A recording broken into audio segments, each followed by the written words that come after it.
तो मोतीचूर के लड्डू जो है वो किस-किस को पसंद है। ये वीडियो ख़ास उन लोगों के लिए है जो इन लड्डू को जो है पसंद करते हैं। यकीन कीजिए इतने दानेदार बनते हैं और हलवाई से तो हज़ार गुना बेहतरीन आप घर पे तैयार कर सकते हैं और कोई इतनी मुशक्कत भी नहीं है, इतने आसान तरीके से बनते हैं। सारी टिप्स एंड ट्रिक्स बताऊँगी लेकिन शर्त ये है कि वीडियो को लास्ट तक देखना है। कोई भी पार्ट स्किप या मिस नहीं करना। खाने में इतने लज़ीज़ और मज़ेदार होते हैं, यकीन कीजिए मैं बाहर के जो है ना वो शौक से नहीं खाती थी और ये वाले इतने बेहतरीन बनते हैं कि आपका हाथ ही नहीं रुकता। तो चलते हैं रेसिपी की जानिब। अस्सलाम वालेकुम, welcome to my YouTube channel kitchen with Zaim. तो चलते हैं मोतीचूर के लड्डू के रेसिपी की जानिब। सबसे पहले हमें चाहिए होगा 1 कप भर के बेसन। नॉर्मल जो हम घर में यूज़ करते हैं वो वाला बेसन मैंने यूज़ किया है। मैं आपको कप्स के ज़रिए मेजरमेंट्स दे रही हूँ और ये बिल्कुल एक्यूरेट हैं ताकि अगर नए बनाने वाले जो हैं उनको आसानी हो। 1 कप भर के मैंने पानी लिया था और वो सारा पानी मैंने इसमें डाला था। तो ये मेजरमेंट्स जो मैं आपको बता रही हूँ ना, 1 कप बेसन के साथ 1 कप पानी जो है ना वो बिल्कुल करेक्ट है। तो आपने जो है वो इतनी ही रखनी है। बिल्कुल इसका लिक्विडी सा मिक्सचर बनना चाहिए। अब आगे मैं आपको बताती हूँ और साथ-साथ आपने ना व्हिस्कर की मदद से इसको इस तरह से चलाते जाना है, ताकि इसमें कोई लम्प्स वगैरह ना रहें। बिल्कुल स्मूथ सा इसका टेक्सचर होना चाहिए, लिक्विडी सा होना चाहिए। अभी मैं आपको हाथ की मदद से भी ब दिखाऊँगी कि किस तरह से होना चाहिए, चम्मच पे लगा के भी बताऊँगी। आपको पता चल सके कि जो आपने मिक्सचर रेडी किया है वो बिल्कुल एक्यूरेट है। ये देखिए चम्मच की बैक साइड से मैं आपको आगे से भी दिखा रही हूँ, इस तरह से रनिंग कंडीशन में है और ये देखिए इस तरीके से जब आप इस तरह करेंगे ना, इस तरीके से आपका जो है ना ये बैटर होना चाहिए। और हाथ की मदद से ये देखिए उँगलियों से ये इस तरह टपक रहा है, ये बिल्कुल इस तरह से होना चाहिए। अब आपको यहाँ तक तो समझ आ गई है। चलते हैं नेक्स्ट स्टेप की तरफ। यहाँ पे मैंने कढ़ाई में ऑयल जो है गरम करने के लिए रख दिया था। इसके लिए एक टिप और आपने ज़हन में रखनी है कि ऑयल आपका तेज़ गरम होना चाहिए।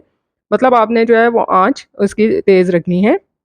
अब यहाँ पे मेरे पास कोई स्पेशल इसके लिए छानना नहीं था, तो मैंने यही लिया है, ये स्पून जो है, इसमें इस तरह से हमने जो है डालते जाना है और इसको खुद ही ये जो है ना इसकी बूंदियाँ सी बनना शुरू हो जाती हैं।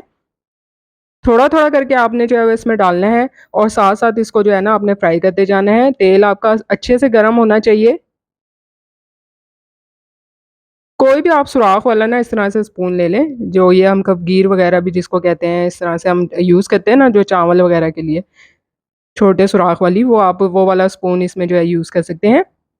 अच्छे से जो है अब हमने इसको फ्राई कर लेना है, हाई फ्लेम पे।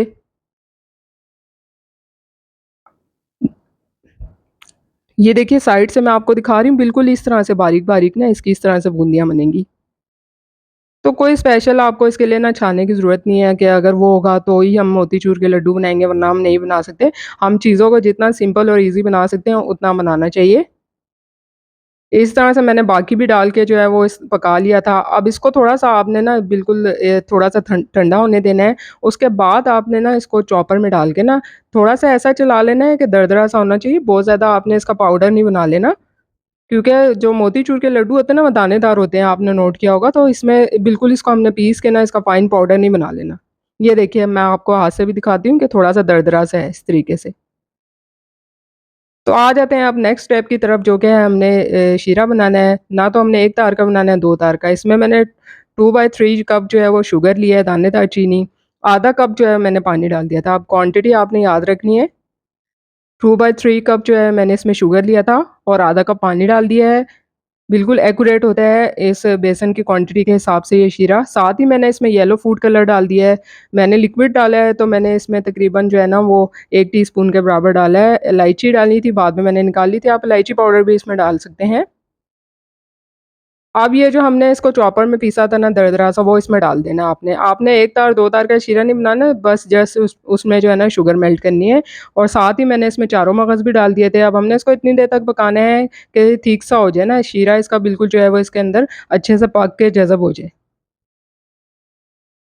ये देखिए आहिस्ता-आहिस्ता ये ठीक होना स्टार्ट हो गया है। अब इस कंडीशन में ना इसको हमने जो है फ्लेम ऑफ कर देना है और हमने ठंडा होने के लिए रख देना है परात में डाल के। आप पंखे के नीचे भी रख के इसको ठंडा कर सकते हैं।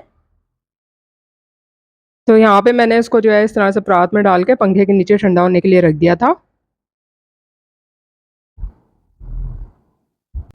तो देखिए जब मिक्सचर ठंडा हो गया था तो इस तरह से मैं जो है वो इसके लड्डू बनाती गई थी। बहुत ही आसानी से जो है वो इनकी बाइंडिंग भी हो रही थी और इतनी ईज़िली बन रहे थे, सॉफ्ट थे और दानेदार सा बिल्कुल इसका मिक्सचर है जिस तरह से मोतीचूर के लड्डू का होता है। तो सारी टिप्स एंड ट्रिक्स को आपने याद रखना है और उसके साथ ही इन लड्डू को बनाना है, तो यकीनन बहुत ही लज़ीज़ और मज़ेदार बनेंगे। खाने में भी बहुत ज़्यादा मज़ेदार होते हैं, सॉफ्ट और क्रंची से। तो उम्मीद करती हूँ कि आपको आज की ये रेसिपी पसंद आएगी। रेसिपी पसंद आई है लाइक और शेयर करना बनता है, साथ-साथ चैनल को भी सब्सक्राइब कीजिए।